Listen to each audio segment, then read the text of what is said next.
Cabinet બેઠક બાદ રાજ્ય પ્રવક્તા મંત્રી ઋષિકેશ પટેલ પ્રેસ કોન્ફરન્સ કરી રહ્યા છે, સાંભળીએ।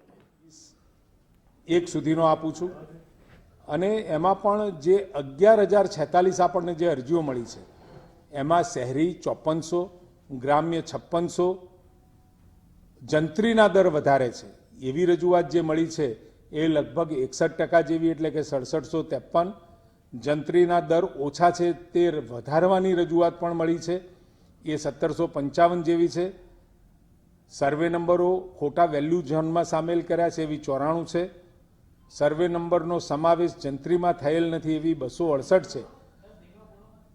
હું આખી વિગત તમને પછી આપું જ છું પ્રિન્ટ માટે તો, અને સાથે અન્ય વાંધા 2176 છે। આમ 11,046 ટોટલ આપણને આ અરજી મળી છે અને આ તમામે તમામ જે વાંધા સૂચનો આપણને મળ્યા છે જિલ્લા લેવલે એની સ્ક્રુટિની થયા પછી એમાં વૈજ્ઞાનિક રીતે જે અભિગમથી, જે બાઇકસેગના માધ્યમથી અને જે વેલ્યુ ઝોન બનાવ્યા છે એના પ્રમાણે ત્યાંની જે કમિટી છે એ કમિટી એ આખો એમાં પોતાના સલાહ સૂચનો સાથે એ રાજ્ય કક્ષાએ મોકલશે અને રાજ્ય કક્ષાએ આખરી થયેથી આ એની જાહેરાત કરવામાં આવશે।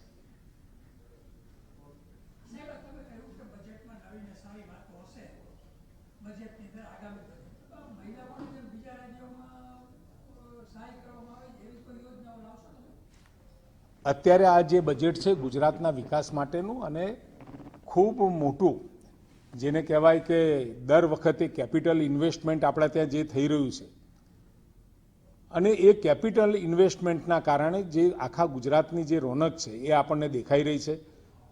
અનેકવિધ વિષયો સાથેનું બજેટ છે, એટલે બજેટ જ્યારે જાહેર થાય ત્યારે આપણને માલુમ પડશે। સરકારી વિધેયકોની આખી પ્રક્રિયા ચાલુ છે। દરેકે દરેક મંત્રીશ્રીઓ પોતે અને પોતાના વિભાગની અંદર જે પણ કોઈ એમની કાયદો બનાવવાની જરૂરિયાત અથવા તો કાયદામાં સુધારાની જરૂરિયાત એની અત્યારે એક્સરસાઇઝ ચાલી રહી છે અને એ પ્રોસિજર જે ચાલુ રહી છે એ આદરણીય મુખ્યમંત્રીશ્રીને બતાવી અને ફાઇનલ થયેથી કુલ છેલ્લા અઠવાડિયાની અંદર આપણને ખબર પડશે કે કુલ કેટલા સરકારી વિધેયકો કયા કયા વિભાગના આવી રહ્યા છે।